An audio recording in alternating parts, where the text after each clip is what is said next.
Hey, it's Rebecca Smith from the KBIA newsroom in Columbia, and it's time for Missouri Health Talks, a project where we listen in on Missourians' conversations about access to health care.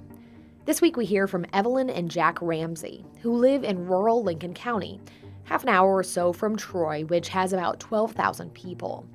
Evelyn used to work as a nurse, and Jack in avionics at McDonnell Douglas. They spoke about some of the struggles with access to emergency health care that exist in rural Missouri. Here's Evelyn. I think staffing is a big problem, and getting doctors who, quality doctors, I'm trying to say, especially, I think, general practitioners. You can get a lot of specialists who come in 2 or 3 days a week. But we were fortunate enough to give a really excellent, what do you call them, general, not a general, what do you call them?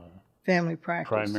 Primary physician, yeah. Physician, and he's one of the better qualified doctors, and he's extremely good. So he's there in Lake St. Louis. So our general regular checkups and things like that, there's usually not a problem. But it's emergency, or it's a no to have somebody there to, is where you're concerned about. I think the one instance we had was with your mom when she was here, that you were taking care of her, and that was knock on wood, the only real emergency area had. Yeah, my mom was eating, and she started coughing, and she started coughing up blood.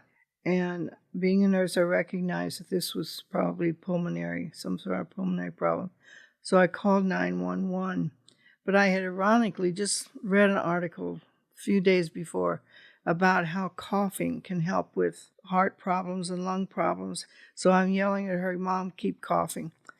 And so I called 911, and they kept me on the phone. And I would say within 5 to 7 minutes, somebody was knocking on the door from Hawk Point. I must have been flying. That's all I can say. And one man, he actually was still in his greasy coveralls from the garage, but he had an oxygen tank with him, which is what she needed right at that moment.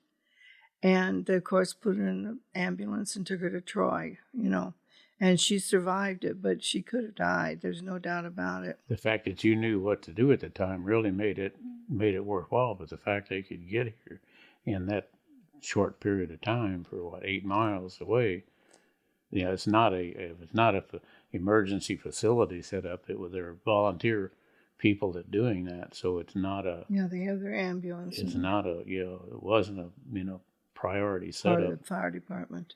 It's a lot better now. They've got a one in Auburn Junction there. They just put in a new facility there with it's manned with emergency people and an ambulance right there. So it's a little further, but it's still they're prepared for everything then, Well, the sad thing is that we just had an election where they wanted more tax dollars for setting up these ambulance centers, and it did not pass. A little more of them, yeah. So that there would be more access to people out here. So that's kind of a sad thing because I think it's very much needed. That was Jack and Evelyn Ramsey in their home in rural Lincoln County, speaking about the issue with access to emergency health care in rural Missouri. That's it for this week's Missouri Health Talks, which was reported and produced by Will Robinson. Tune in next week for more conversations from throughout the state about health and access. I'm Rebecca Smith. Thanks for listening.